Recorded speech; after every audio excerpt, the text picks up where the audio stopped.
Okay, cool. So, Sam, you've been in SEO for about 20 years now, and I think the biggest career highlight might have been that you're the global head of SEO of Amazon. You've just recently left there about 3 weeks ago. But yeah, man, thank you so much for coming on. Yeah, thanks for having me. So, whereabouts are you? You're Austin, right? Yep, I'm excuse me, I'm based out of Austin, Texas. So I've been Cool. here for 10 years. I think always an interesting one just to get in, like just a brief summary of like, how'd you get into SEO? Like you obviously got started 20 years ago. How'd you get into SEO? Yeah, funny enough, I in college, around that time I was in college, there was like an online poker boom, and I made some money playing online poker.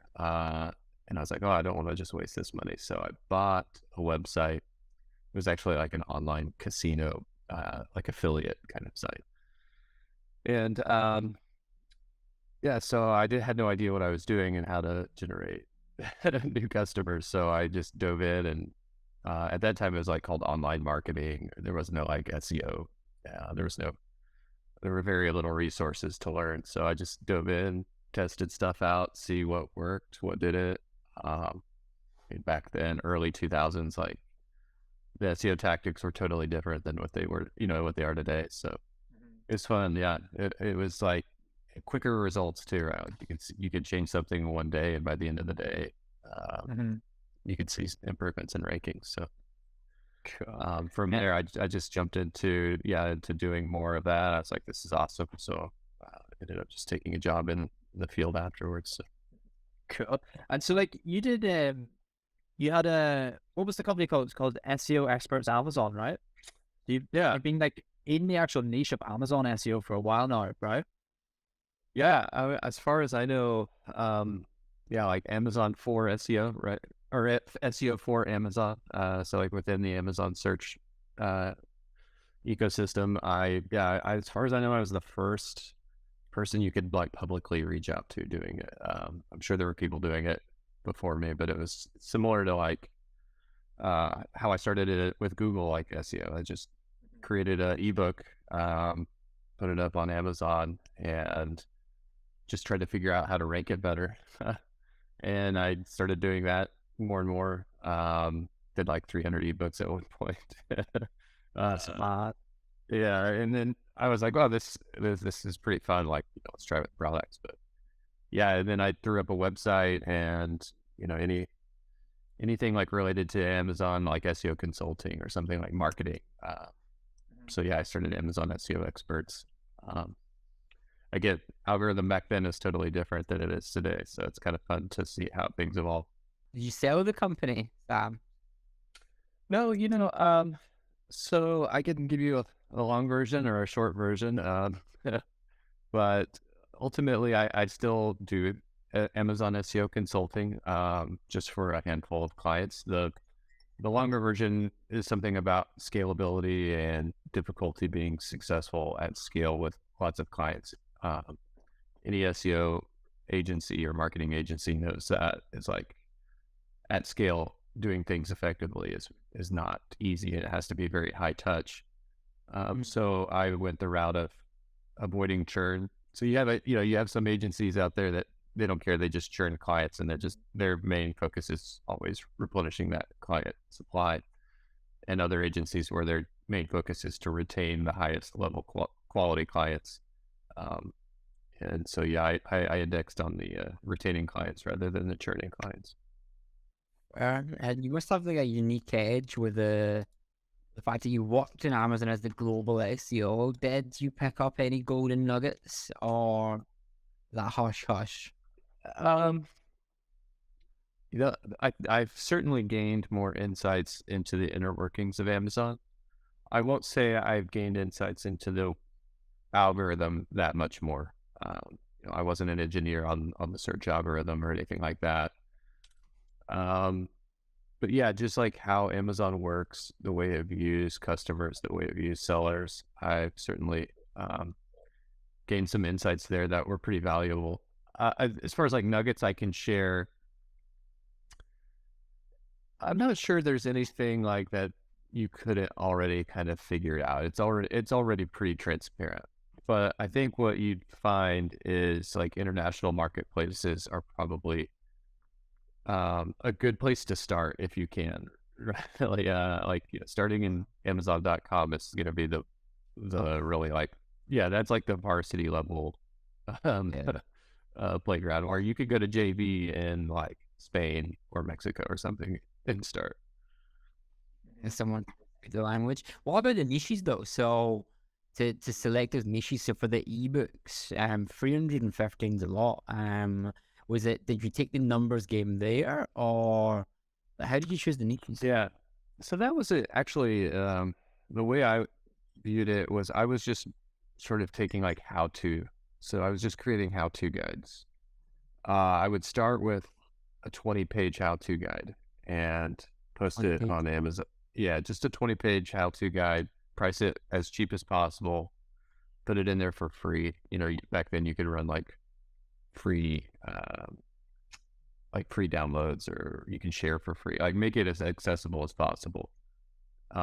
And also back then, like you could just throw stuff up on Amazon and you could get some sales. Like it was just kind of an interesting time. It wasn't overly saturated.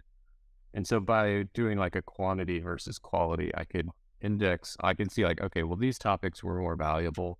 So then I would go back to that ebook, revise it, and make it much more in depth to avoid, because if you have just a crappy 20-page, even if it's a valuable 20-page ebook, people are disappointed for paying for 20 pages of content. So you don't want to get on that negative review cycle where you're constantly mitigating negative reviews. So I would go back into the successful ones and revise those and make those like much more in depth. And I had a, go ahead. No, sorry, I thought you were finished there. Is it saturated now? Like, do you think you can get away with that now, or? I think it's saturated now. I don't think you could do it as quickly as well. And with the paid ads running, like it's just going to cost you more money. Yeah. So Opportunity cost isn't worth it. Yeah. Yeah, no, I remember seeing loads of courses like trying to sell this concept to people, and I always saw them and just wondered, like, is it really worth it? Like, is there a lot of money there? Well, obviously you confirmed there was at one point.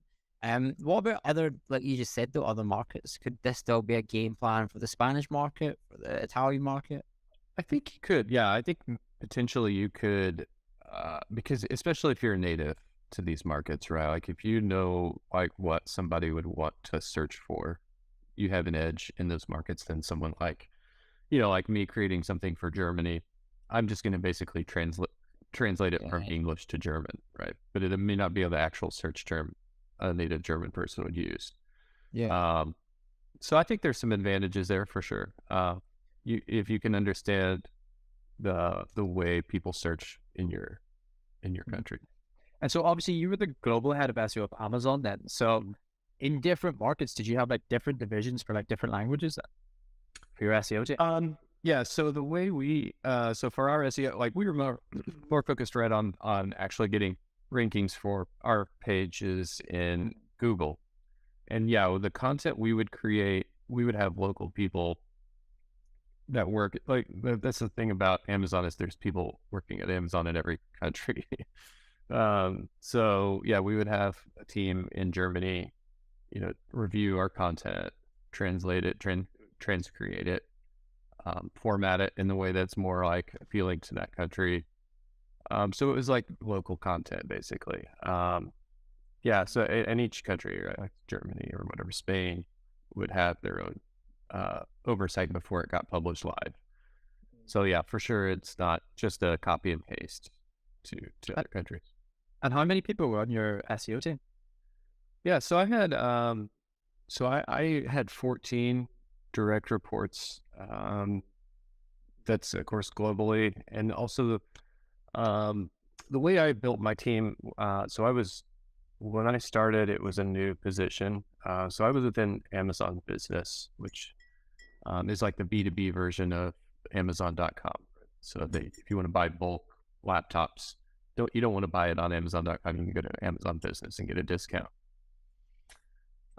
So yeah, that we would to ramp up quickly, I wanted to get, I brought on an agency, so contractors. So most of my direct reports were contractors, and we could ramp up quicker that way. I think long term, depending on your need, I mean, maybe I'm being a little bit more generic here, but I think if I were to do these things again and give it a longer time frame, I may do a hybrid agency and in-house team, more so. Yeah. So How just did you the accountability sometimes with agencies can be a little bit tricky. how do you choose your agencies then? So contractors, agency selection, do you have like a bunch of vetted agencies already, or how do you determine if someone's worth the investment? Oh, this is a great question. So within Amazon, it was tricky because when we RFP'd for an agency, like having an approved vendor to start was like a key uh, decision, part of the decision, right? Like, 'cause if we didn't have an approved vendor, the onboarding process of someone outside of Amazon and making them an approved vendor would last months, and that sort of delay was just sort of untenable for me. So yeah, like it was like, hey, these are the approved vendors. If you want to start like in the next few months, you should choose one of them. And so yeah, we RFP'd for those vendors, and luckily they were all very good agencies to begin with. But in those proposals, you just kind of pour over them, see how their objectives or what their findings aligned with on. So I of course, when I started, just did a total teardown of the site, like an audit.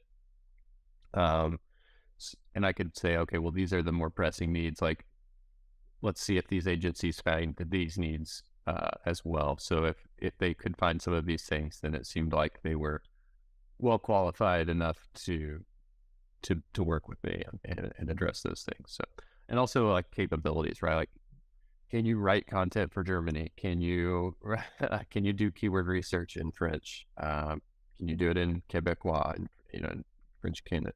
French Canada. Yeah. So Yeah, that must be really irritating being told who you can and can't use. What how does an agency get approved in Amazon's eyes? Like, what makes an agency? Because I'm assuming it's not you. Like, so they have to get pre-vetted by, I don't know what department would do it. Maybe not HR, but someone like procurement or something.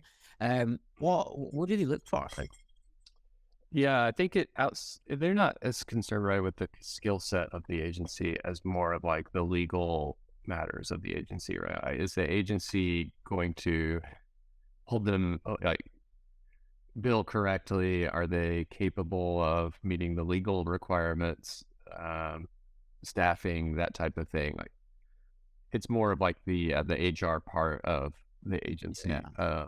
And it's yeah, so it's much less to do with like the quality of the work and more of like, can they fulfill these requirements from an HR perspective? Yeah. I remember we signed quite a big client there last summer, and like we have to go through so many hoops to get through their procurement team, become a PSL for them. So does that mean, because we've talked to like head of SEOs for big companies before, and they're kind of they were always saying that like it takes so long for things to get signed off. You have to go to this team and this team. But I don't know. I just feel like Amazon's really quick. Is Amazon like quick to it, or is it a slow process? Man, it depends. Sometimes they are, sometimes they're not. Sometimes it gets hung up with a group of people who have strong opinions, and they are, they're different than the opinions that I have, and I have to, research or appeal and go back and forth. And sometimes it's just as easy as like, okay, let's go with it and move forward. So yeah, certainly there is some bureaucracy, or like honestly, the way Amazon works, it's not that bureaucratic, but you can get a lot of like, you can run into a lot of walls, right? Like just people with strong opinions, or you guys know how like SEO sometimes it works let's say like SEO is a little bit different than like UX, right? Like, so the best UX is not the best SEO, and the best SEO is not always the best UX. So like, if you want to do some, creating a 10,000 word piece of content is generally like not the thing that you can just do. So you have to have a real use case and understanding of why you would do that. So, but yeah, that's a long answer for, just sometimes it depends, and it depends on who you're talking with and working with. And see, when you were building your teams, you had a 14 people team, so I'm not too well versed on like Amazon SEO. Was it like a necessity that they had to have experience on Amazon SEO as well as Google SEO? No, for my team, we didn't care as much about what was happening within Amazon's search algorithm. We just depended on that team to execute, right? Like if someone's searching bulk laptops, they can search it and come and find an Amazon business potential offer. A lot of times it was honestly, it was a little bit clunky. So if you went into Amazon and searched in like bulk laptops, let's say, you wouldn't be able to like see your discount pricing from Amazon.com. You would see maybe like an advertisement for Amazon Business. You'd have to click through that advertisement, and then create an account, and then you could see the pricing. So there's a lot of opportunity there for them to improve that flow. But I think the way they have it set up is a little bit, unstreamlined, I'll say. But yeah, no, most of my team, we were all concerned with just like Google. And in some markets, like you get like some weirder, less known search engines. But if you're just optimizing for Google, typically you're just optimizing for those search engines as well. And what's the exact power in rankings then for Amazon SEO? Sorry, for Amazon, within Amazon's algorithm? So like what would be the best ranking factors for Amazon SEO? Yeah, I think it's a variety of things, but I think honestly there's three things. And I'll say this, that Amazon rankings tend to be like a perpetual ranking system. So I think that like reviews is part of it in a weird way, that like conversion rate and click-through rate are parts of it, right? Like if you have good reviews, people click through better and they have better conversion rates, but also like just the raw review percent, right? So if you have like a 4.8 average and your competitor has 4.7 average, and you have all things are equal, you're probably going to rank higher. And I think also like your title is a huge part of it, especially like having your keywords in the title, and pricing. I think that's also part of it. But yeah, once you're ranking there, sales is a big one. Like, so if your conversion rate, your sales, and your title are really good, that's really the things that keep you there. So basically not having good SEO, it's just having a good product that will bring that stuff, right? I think so at some level. Yeah, I think you can jumpstart a really crappy project and still get sales, but you'll be battling that, like we were talking about earlier with the reviews. If you're battling negative reviews, you're fighting a battle that you can't win over time. So having a good product is essential. Say I have a product just now. I feel like, as I know a lot of people in Amazon, and they do get they're looking for the hack, similar to SEO. Everyone's looking for the hack, but it comes back to the basics again. Good products, good price, get good user behavior signals, and you win. And now the hack, I think. Sorry, Craig, don't mean to cut you off, but no, it's really just money. Yeah, because you can directly influence your rankings with pay-per-click ads. So the brands that are willing to spend the most money to acquire that customer, maybe take that as a loss. I've seen some of these companies losing money on their ads as a way to gain organic traction, and it's a winning strategy if you can manage to just eat the losses. I was in a 20 grand mastermind a long time ago, and they had like you could basically everyone in the mastermind could do reviews on each other. You could pay for reviews, and you do all this stuff to kickstart it. But again, it just comes back down to have a good product and you'll win. And I guess that takes us to focus. Like, so someone that has a good product, they should, like, would you recommend them trying these hacks, trying PPC, or should they be focusing elsewhere and sending traffic to Amazon rather than trying to game that algorithm, the Amazon's algorithm? So ultimately, I think it depends on your niche. I think it depends on what your competitors are doing. If you're in like a supplement niche, you're probably up against some like more of the hacky type, unscrupulous type of tactics. And if you want to win there, you can. You have to do that. If you're in a better niche, like a cleaner niche, right? Just make sure you're doing things that they're doing better, more efficient PPC spend, better customer experience when they land on the listing, like some better images, better reviews, better questions and answers, and just execute well that way. So yeah, I think it just depends, man. Sorry to get. No, that's curious. Let's talk about your focus and your team's focus, because you are working on one of the biggest sites in the world. Loads of verticals, loads of low-hanging fruit, but limited resource. How did you determine what you wanted to work on, and how did you not get distracted too? So this is a funny question.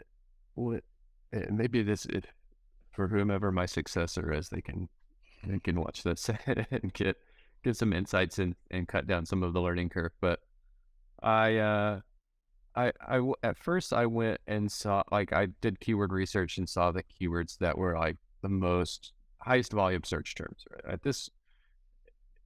With Amazon's domain authority, we could rank in Google like for pretty much anything, if we just created a page, or at least that was my thought.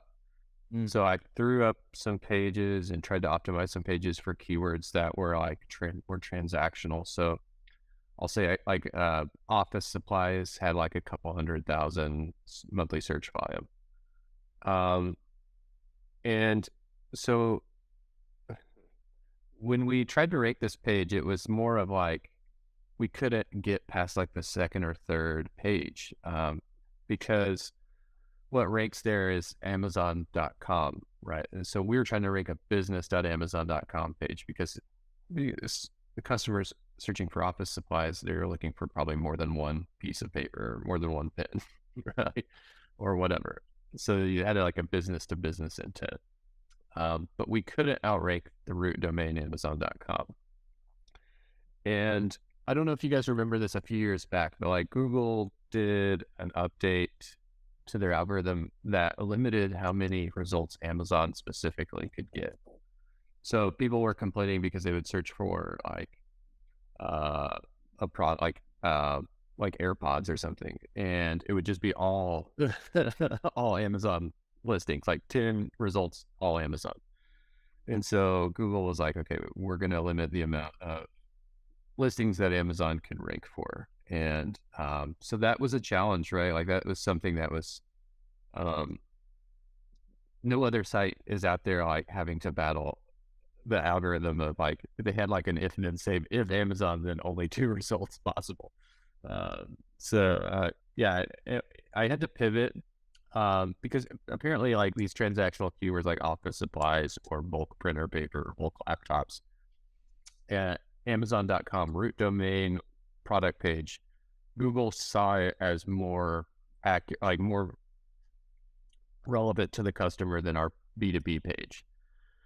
And while I disagree with the notion that's the idea, we had to pivot around that.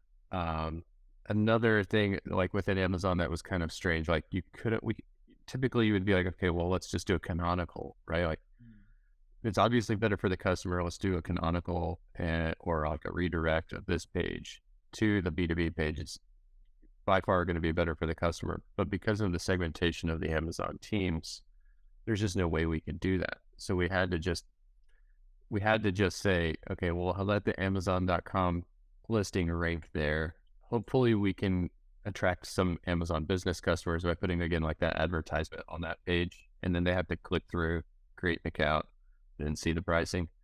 So it's a very, very clunky process. But yeah, but we did have to like pivot to like more keywords like wholesale or like bulk buying, procurement. So those keywords are like, we're not already on the Amazon.com radar, and we could pivot to those, and we had some good success there. How do you deal with cannibalization on Amazon? Because, okay, you just mentioned there, what did you say there? Procurement. So you have a keyword example just now. Anyone, unless you supplies. So what happens if I go make a product, like very much similar URL, because the URL is basically the title of the product, right? So if I want to go make my title, I don't know, business office supplies, something, like, do you not, there surely must be a ton of cannibalization within Amazon, and how do you deal with that? Yeah, so you're thinking if you're creating a website or a product on Amazon? A product, but surely the product impacts all the stuff you're doing too, right? Yeah. Yeah. So like, let's say you create a product on Amazon for printer paper, right? Like we have a page for printer paper. Amazon.com has a node they rank for printer paper. Yeah. How to get your product listing? You're just not going to outrank the whatever gets closer to the root domain, right? So it starts with the Amazon.com node. And then if you want to rank that page that you created, your product listing page, you're going to probably just need to drill down to a very specific longer tail keyword. You're not going to rank for a very broad keyword very easily. I mean, you just won't. So yeah, you would want to go more for like, I guess in a printer paper example, be like 13 by 5, whatever. I don't know any specifics, but like just drill down really long tail, and maybe you can have some success there. Fair enough.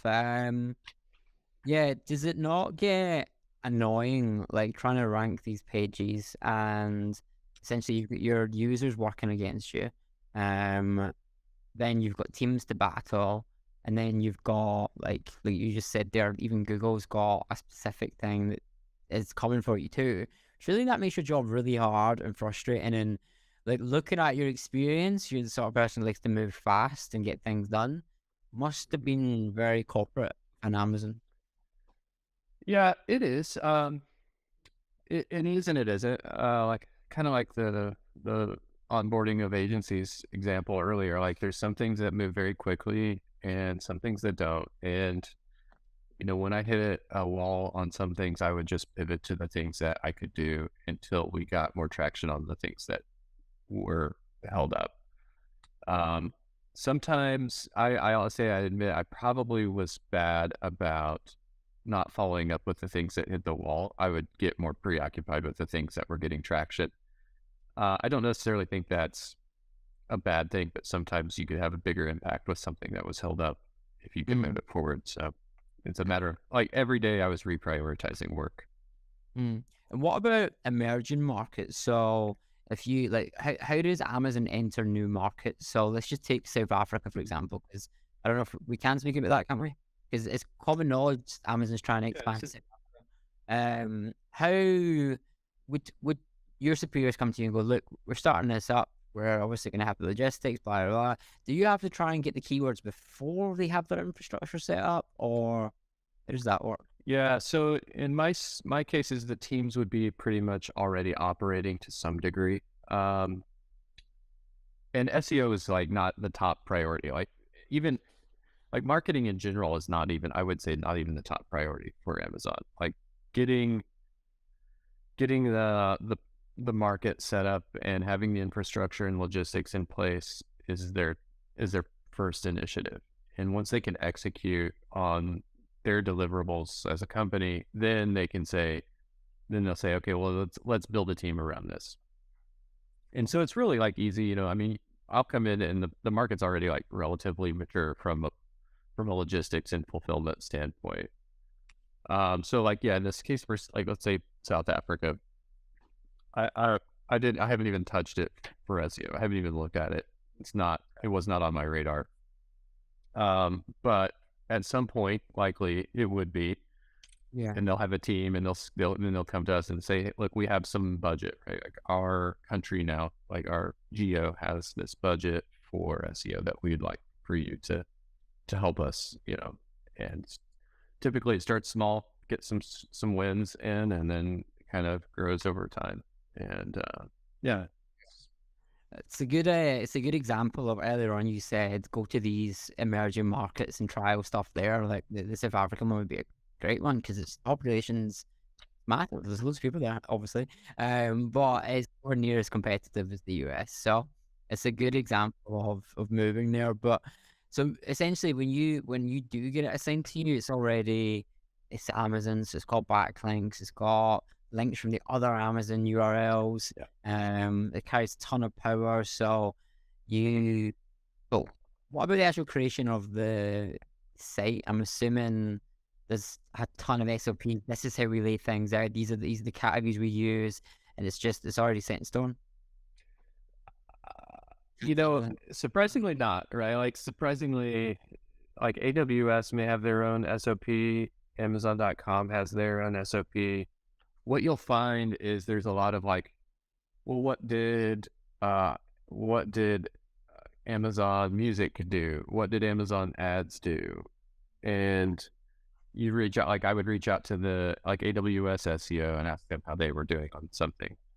And so, yeah, like for creating a site, they may just look at, especially for a new geo, they just kind of create based on what the other geos have done. So there's not anything revolutionary there, but like if you're starting up something new within Amazon, like whatever Amazon Health or whatever, if it's a new division, then they'll typically kind of reach out to other divisions within the company and see how they did it. Fair. And so you obviously don't handle the product side of it. You only handle mainly the business side. But do you know what you do with the product? So like, what do they do with when a product goes when a product they run out of stock, for example? They eventually go to pages. What happens? I'm just curious more of the broader things that go on in Amazon. And I know we're off the business part now, but for example, let's say customer deletes the product listing, but it's got referring domains. What's the general practice at Amazon for that? As far as from my experience, like as a consultant and a seller, they just 404 error a lot of those pages. If you delete the product, yeah. So that used to be a tactic, actually. Like people would find a product page that was deleted and use that ASIN, resurrect that ASIN and all of the good reviews and sales that it had and spin it off a new product using that. So you would look, I don't know if you guys remember this, but you would look at like a new product, like a product that's jumped up out of nowhere. And you'd look at the reviews. Let's say this product was a jar opener and you'd look at the reviews and it was a hair dryer, right? And you'd be like, what's happening here? So yeah, they just remove them. And I don't know from the logistics side, I think that, it's up to them, whatever they do with the remaining inventory, but like you can ship it back or you can have them destroy it. And seeing obviously one of the ranking factors for your product on Amazon is obviously ratings. Is there not like a lot of like AI bots out there that could just completely spam like positive reviews? Not easily.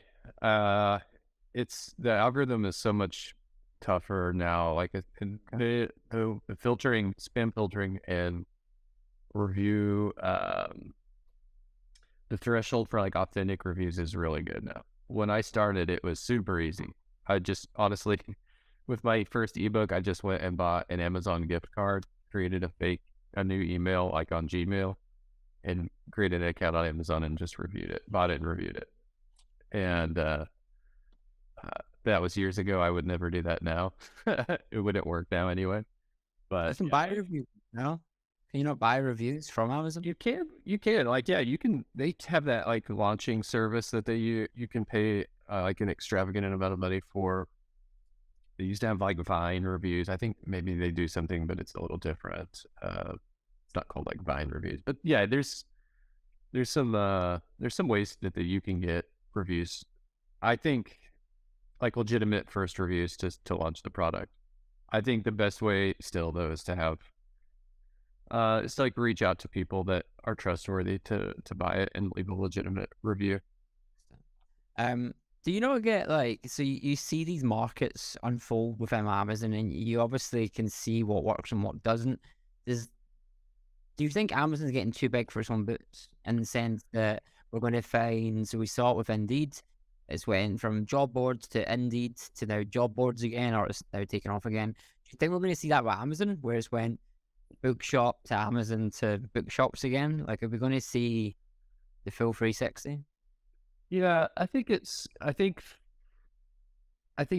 I think you'll find that people also, I feel like I use Amazon less. This is an anecdote. I use it less than I used to for products that I don't know as well. Because I've gotten so many like crappy products from Amazon, right? Like the lower quality stuff.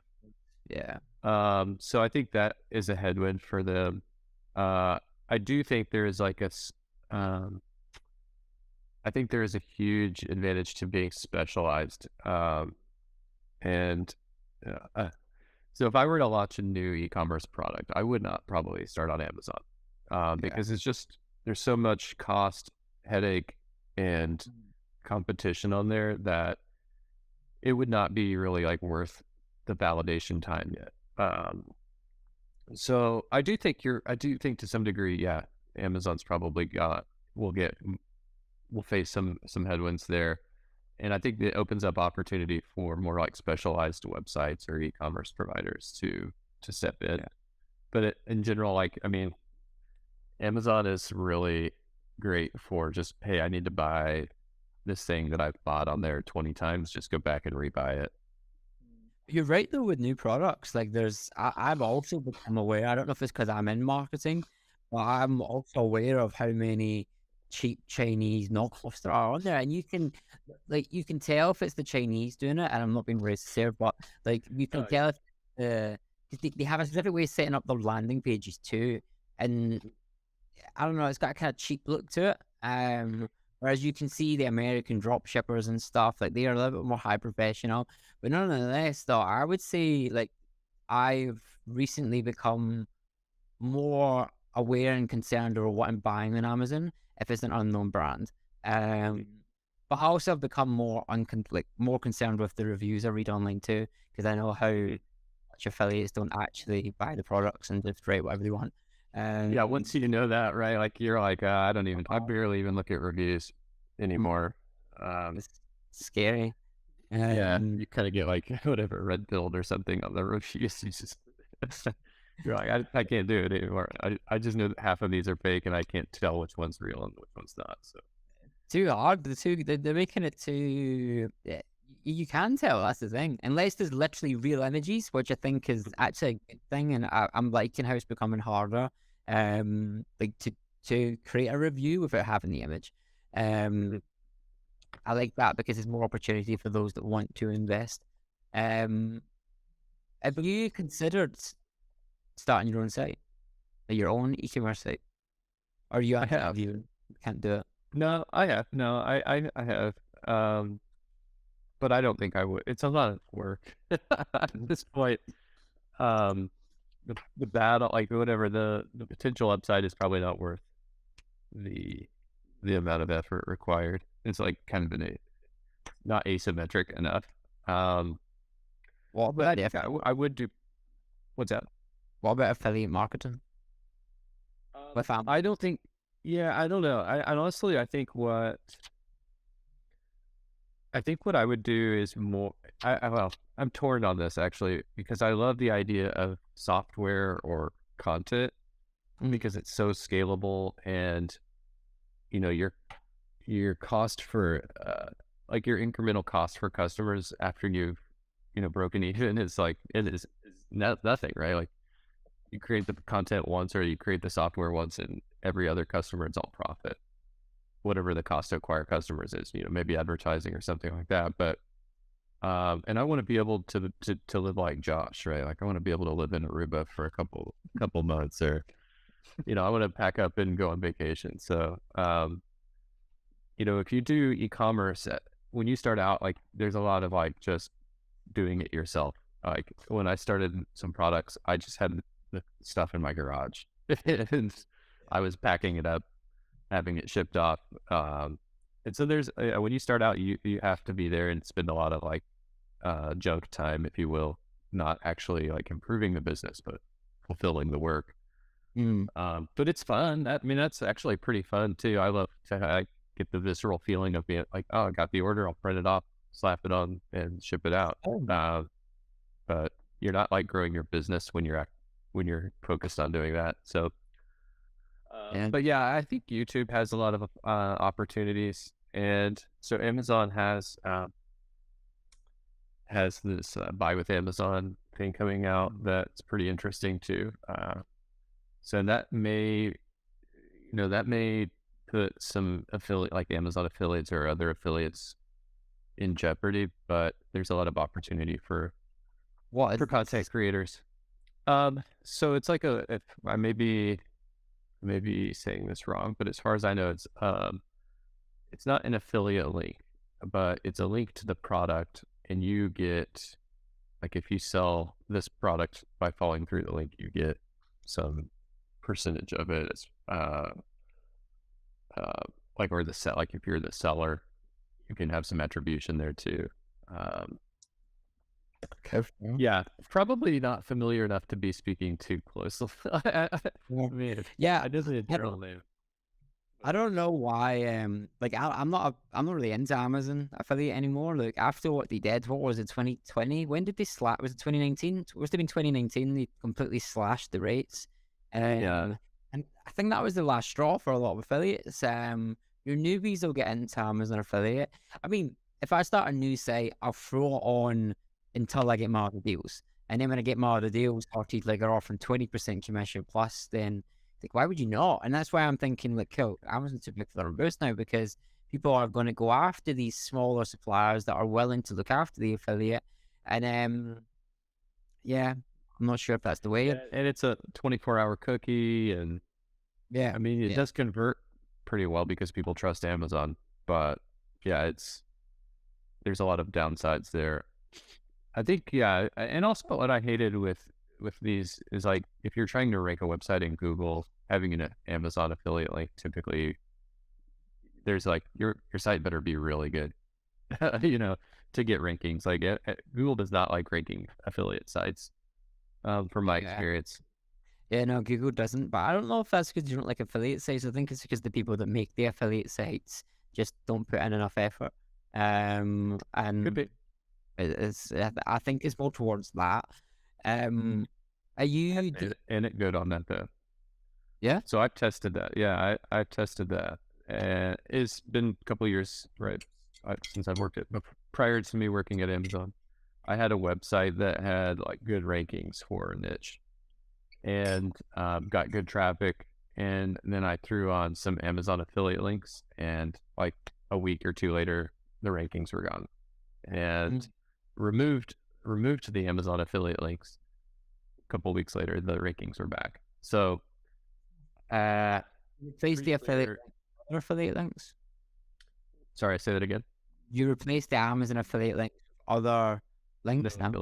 Yeah, no links. So I went from no affiliate links at all, no links out. Put the Amazon affiliate link in. Rankings dropped. Took the affiliate links out, and rankings recovered. You think it was because they were going to Amazon or because they were affiliate links? I would assume the affiliate links, but it could just be any link, right? You're losing some. Maybe at that time there was some like equity going out, but I don't know. I don't think.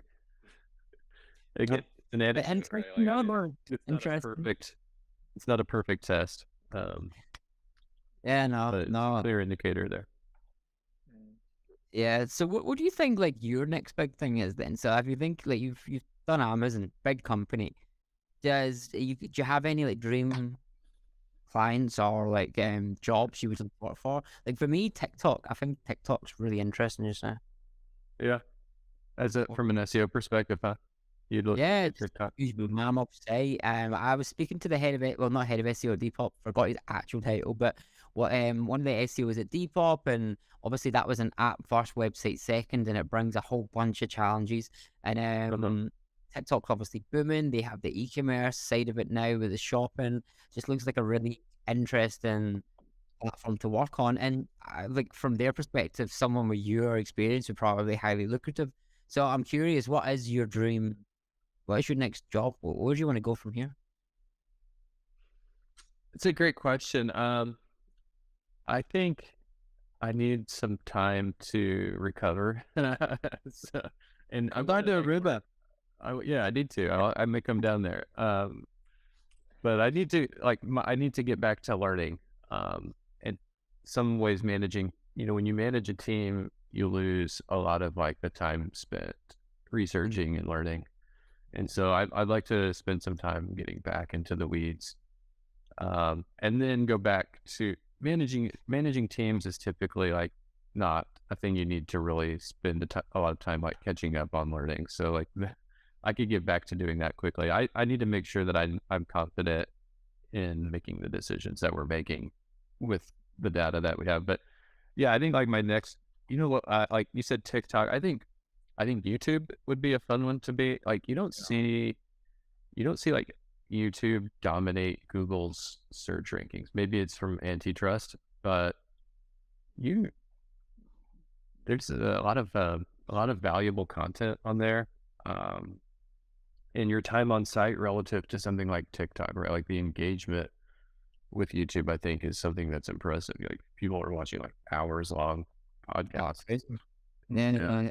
it's wild though. Like I've been looking into this quite a bit recently because we're trying to put more effort into YouTube, and like people, I went from going, yeah, no one cares about long videos now because like TikTok and people's attention spans are so short. But then you look at Joe Rogan and people watch a 3 hour Joe Rogan episode. So Yeah. it's nothing to do with how long it is. It's to do with like how you engage them. And that whole side of things is, I think, is so interesting. But Right. did you know on that about like short videos and stuff? Do you know the new Fast and Furious has got the most takes in it because it's like built for Gen Z, like attention span. So it's got like the most takes in like any movie there is right now. That's right, but that garbage. I hate Fast and Furious. I believe it. Yeah. Oh, it's terrible. They don't want you to have like too much like using your brain on that. So right, like No. we just jump its car with a rocket attached. Sam, are you not getting like headhunted by a lot of companies quite a bit? No, like I would have thought like global head of SEO at Amazon. Surely like a lot of big companies are coming for you now. I do, yeah. No, I get quite a few recruiters reach out to me, and yeah, there's a lot of really great companies that have approached me, and I'm just being patient, and I want to make sure everything's the right fit. Um, you know, there's a lot of companies that it's like SEO is their. It's like, oh yeah, we need SEO too, right? Like their management's like, we've done this. What can we do? Oh, we need some SEO. But I would like to have a role where it's like, we need SEO. Like we have to have SEO. Like this is this is what we depend on and what we want our focus to be, and not be a secondary or tertiary level. And would you not go into like an agency side then? No. I'd be open to agency work too. Yeah, I think it would be fun. I don't have any. Again, it's got to just be the right fit. It's got to be like something that's a challenge, as well as like, I don't know. You know, I just want to wake up and be excited to see what I can do, like, try something out. Like, Yeah. Do you think? Sorry, Go ahead, Chris. They'll buy into SEO, or do you think it's changing too much? Like, do you think it'll be here in 10 years? Are you one of these ones that think, oh, it's dead, ChatGPT's here, it's a no-go?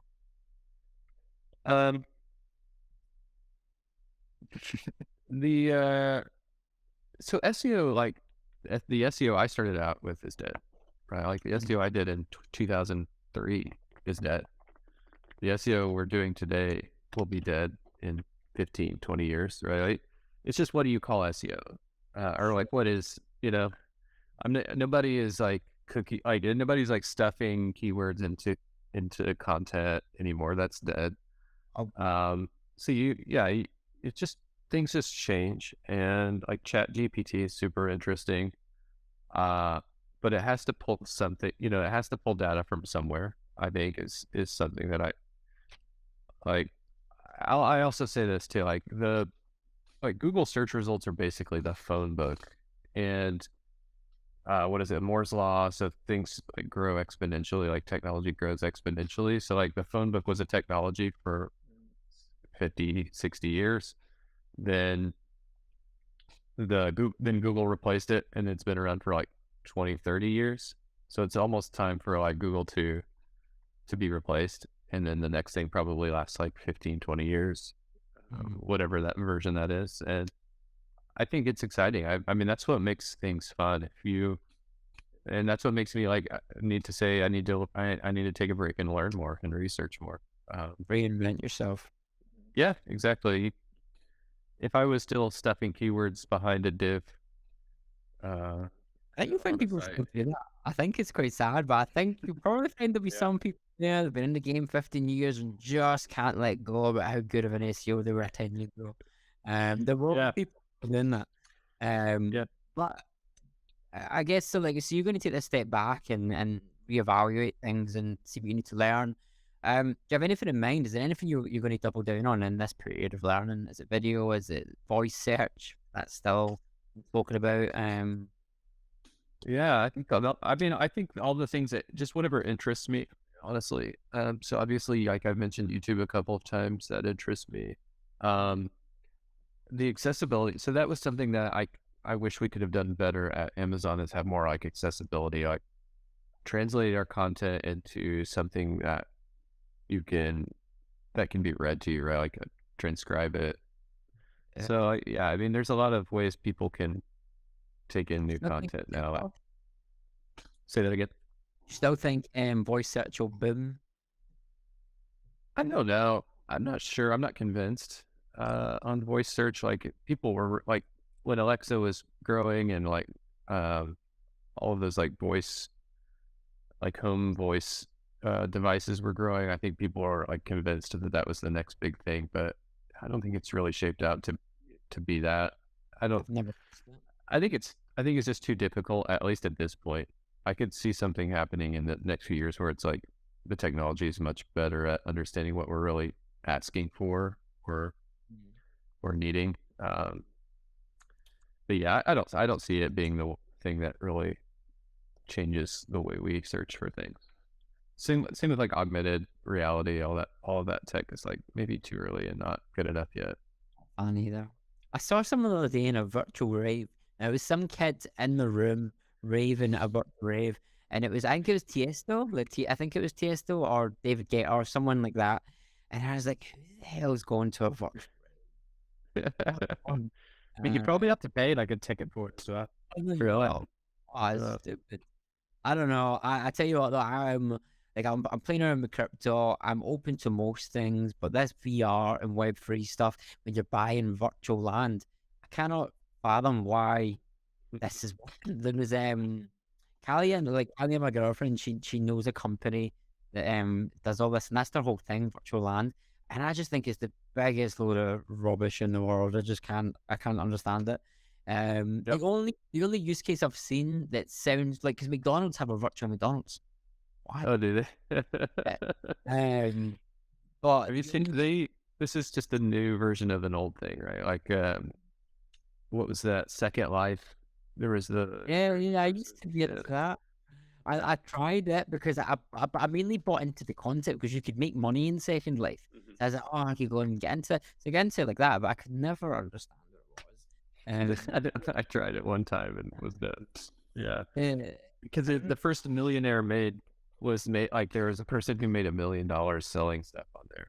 And that was like a big thing because it was like the first digital content millionaire.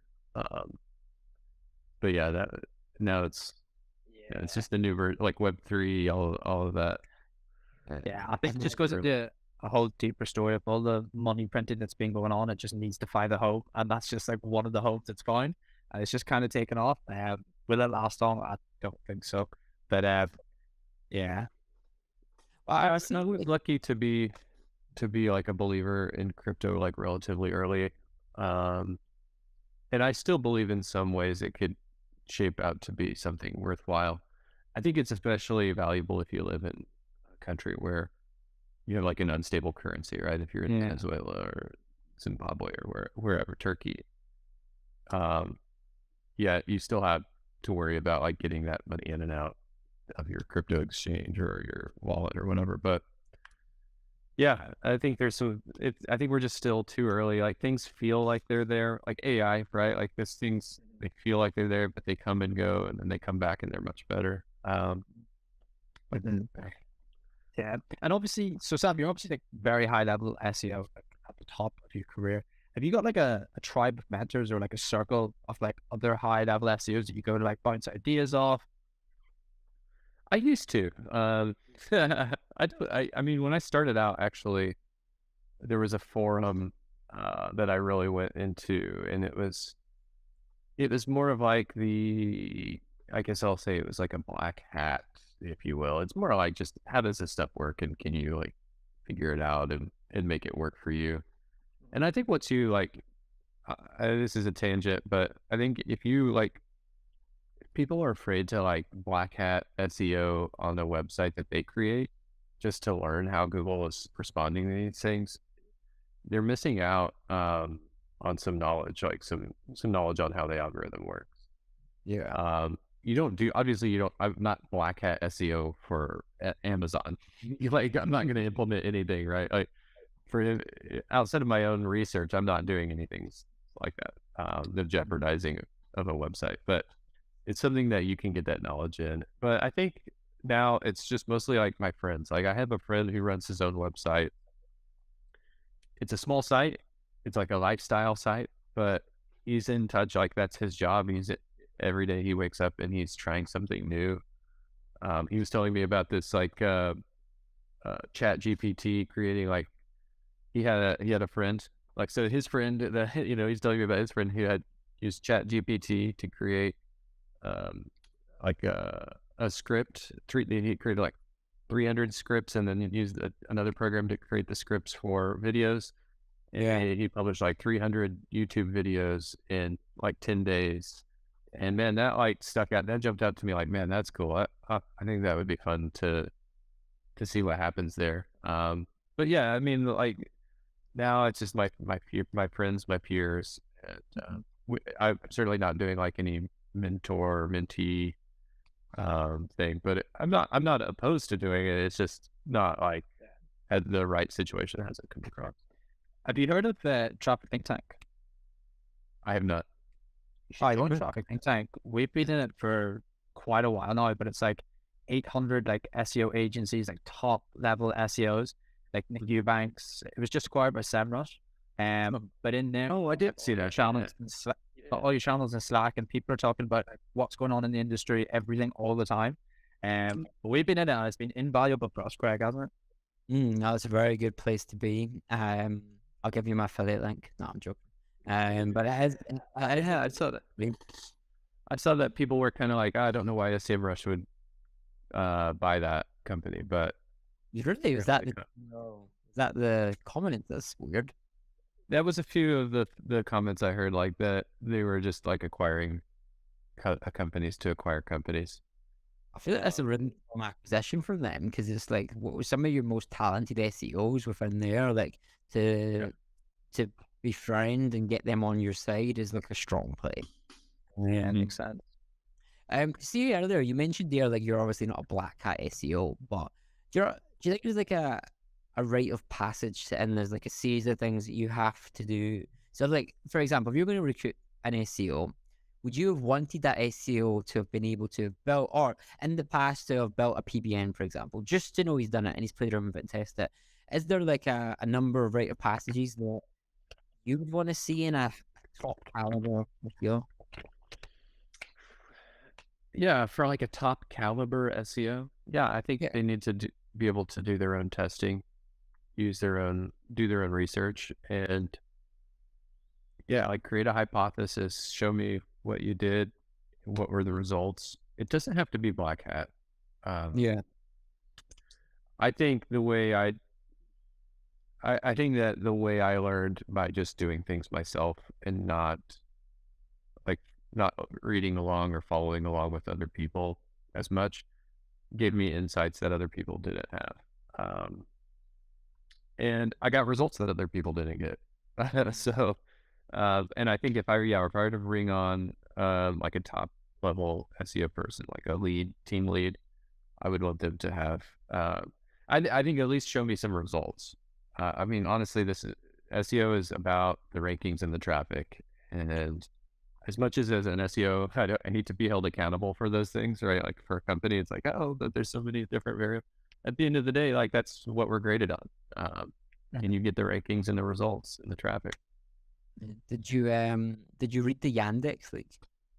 I did. I read. Okay, so I didn't read the leak itself. Like I didn't read the algorithm data, but I read some highlights from some other SEO guys. Very And interesting. yeah, you know what? Interesting, but not unexpected, right? Like, No, I mean, kind of just reconfirms. yeah, exactly. The confirmation that we're going the right path, we're not wasting time on the wrong things. The So you know the search quality evaluator guidelines. Like I put out a tweet, and have you read it, for example? Yeah, I've read that. So I put out a tweet, and I was like, "Have you read it?" And it only got 25 responses, so like not a big pool of people replied, but nonetheless, 48% skimmed it, 20% studied it, and 32% hadn't read it at all. So if you're an SEO trying to produce content, like I feel like that's literally one of the best resources you can review. And the fact that there's like 32% of I think honestly, Josh, we need to put it in test. It needs to be in our vetting test for hire, because it's has some really interesting stuff in there, and I think that's like one of these rite of passages that it should be a thing. Like Google's literally tweaking the guide for how you look at Do you think? I think there is some level though of like persuasion within those guidelines, right? So some things work that steer you. like Google's always been like, hey, exact match domain names don't work. Like was John Mueller, he's like, yeah, exact match domain names are not more valuable, but they really do work. So yeah, there's some things that they'll say, but it may not actually be true in reality. But I think as a baseline, for sure, like if you're an SEO, read the guidelines. Just don't necessarily read the guidelines as Face value. yeah, as in yeah. At least you could be able to understand what's going on enough to question the norm, but to not even have that understanding, you don't know what to question. And I think, I don't know, do you think we'd gone in the wrong direction to include components of that evaluation guideline in our vetting process for SEO for hire? I think it's a good question to ask. I think it gauges how much, if anything, it'll gauge how serious they take their job as an SEO. Yeah, very good. Do you want to be the best? Like, do you want to be the best in the world at this? Right? Like, are you consumed with this, or have you been consumed with this at some point in your life?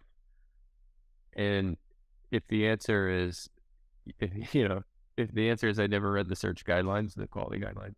Yeah, so no, and we only want the best. We only want to find the best candidates. Like SEO for hire doesn't really. We're not a mass recruitment vulture model. We're going to work with companies that, like Josh turned away clients the other day because we weren't the right fit. And I'm not saying that to brag. It's more like we want to find the best of the best. How do we do that? Because it's such a hard thing to gauge when, like, there's so much to SEO. Like, sure, you worked in a team with 15 people. Well, how much impact do you have? And yeah, have you ever struggled with recruitment, like finding the right people? Oh yeah, it's tough. And you can like BS your way really good, like really well in Very well. SEO, and that's why I think like having show me the results that you've gotten from a prior site, and walk me through what you did. And you can go back to archive.org and see what they've done too, right? Like, Yeah. when did you start at this time? And this is what it looks like when you quit. Yeah. So there's some truth in just the data there. But yeah, man, it's tough. Like, even then, they could have been working with someone else who really knew what they were doing, and they're taking they're taking the credit for it. But and like conversations like this, you can kind of, like, in a longer conversation with someone, you can kind of get an idea if they know what they're doing. But also it's kind of tough. Like, sometimes, like, so I tend to be a bit more on the technical side. I wouldn't say I'm the best technical SEO, but I'm not as good at content. Like, so you can have, like, I think there's some people who can go like much more into the data and the data side of SEO, and people who are really good with the content and artistic side of SEO. So I think it's cool that's the way it's gone now. Like, before, there was much less art and it was much more science. And now I think you can be like an artist SEO, if you will. And that, certainly that's not me, but I value that. Yeah, no, I think you've based it in one. It is an art and a science. I think it's a very fun job. Like, we literally, I don't know, I find it very fulfilling. I think it can be a very, very boring job when you don't understand it. And that's why I wonder why, like, I don't know, I think if we were just doing the norm, it'd be very boring. I'd probably fucking hate my job. But hey, Josh, do you have any last questions to wrap up? Yeah. So, Sam, what advice would you give to somebody that's been in SEO maybe 1 to 3 years, they're kind of just getting started on their career? What advice would you give them to kind of get up to the level that you're at? Yeah, this is a good question too. I think, for sure, make sure you're doing your own website on the side. So if you have an SEO job, do a site on the side and just tinker with it, see what happens. You can get some experience there and get insights there that you wouldn't be able to get at your day job. I think one of the things too, like, that's valuable is think like a Google engineer, a search engineer, right? I think that's one of the things I've done really well, is like, I can kind of understand what you can do at scale and what you can't, and what the capabilities are, right? Like Google's still not great at like parsing images and videos like they are content, like text. So, if you're over indexing content and image, like, or visual images and video, and not prioritizing text, you're behind, even though it's great for the user. Generally speaking, it's not great for Google. So yeah, I think beginning to understand and think like an engineer, and see things through that perspective is valuable. Cool. Do you go to many SEO events? I used to. Yeah, I used to, man. And I like some of them, but I gotta have some friends there. If I just go, and some of this, I don't want to out anybody or out any conferences or anything, but some of them are like kind of like it gives me a weird feeling in them, and I just don't like. I feel it's like a lot of pitching and a lot of bullshit and a lot of like, Yeah. well, it's got to be the right one. Yeah, we're throwing our first event in June. We're flying in, actually, Nick Eubanks from Miami. He's coming in for it. But yeah, that was our thing. We wanted to find the middle ground. So in the UK, we have a thing called Bright SEO, which is like everybody goes to it. And then we've been to a few like mastermind SEO events where it's like the ego's like so high in the room. Everybody's just kind of just like, it's normally like everybody's just gravitating towards like the small group and that kind of thing. It's just not a nice place to be. So we're trying to find like the middle ground of like having like really cool people in the room, really impressive people, but just finding that middle ground. But yeah, man, our first one's in June in Manchester, in the UK. But the plan is to like continue to do them. So we'll come over to Austin, man, and hopefully we can have you. I'm in Manchester. I like you come to Manchester. Yeah, I'll come to Manchester. Why not? That'd be cool if we could have you. Yeah, it's cool. Yeah, I think that's cool, man. Because I think that, yeah, there's a weird thing about like SEO speakers, and they get like a fan base and like people like, oh man, this guy's awesome, or this girl's amazing, and they know everything, and it's weird because like now the Amazon SEO space is like that too, right? Like there's like Amazon SEO influencers. Mm. It's wild, and those people get like a huge ego, and it's hilarious. It's like they don't actually do SEO, right? Like they just speak. They have someone else. So I think it's great you guys are putting on something like that. Yeah, man, it's gonna be fun. We're gonna do like panel discussions. We've got like fire round and things. Craig is trying to get Craig, what is it you're trying to do with the I hackathon? want to do a hackathon. Like, I just think a hackathon is like fucking cool. So imagine getting two people to audit a site live on stage. Who can find the most mistakes the fastest? And then each audit is like weighted. So, this title tag is fixed. Like that's only like 1 point, but if you find some like critical JavaScript error or something, and you get 2 points. Like, I think that sounds cool. Nerdy is second. Wow, I love it. It's so funny. Yeah, I think that's great. I do like any conferences that have like that where they have like a live audit of someone's site. Someone just shows up and they're like, hey, this is my site, tear it up. And man, those are the best. Yeah, because that's a person who, if you can do that, that's a person who knows what they're doing. We could do live audits of people's sites. Light bulb go off in Craig's head. Light bulb going off. I mean, for that person, whatever the price of the ticket is, it's worth doing that, right? Like at their site, thousands of dollars worth of value right there. And also, like, it proves everyone on stage is worth their weight in gold and not for the shit. I love it. I love it. That was harsh, but you know what I mean. Like, we were very it's realistic. That's very okay. realistic. Right. Yeah, Sam, we know you've got a tennis tournament to attend to. But they had a big. So yeah, man, it's been excellent. Thank you so much for your time. It's been great. Awesome. Yeah, thanks for having me on. Will do. Yeah, maybe I'll see you guys in Manchester next. Oh, you should come. It's in 90 days from today, so you definitely should come. But you should know. That's cold. It's gonna be cold there then. Nah, it's June time. You still have to wear jeans and a hoodie. Yeah, like it's hot for the UK. Yeah. No, you should come. They're like, I don't know. You might find that we're inviting a lot of like big companies and stuff. So I never know. You might find your next role there. Dude, I'm so jealous you've got some time off. Yeah, nice, man.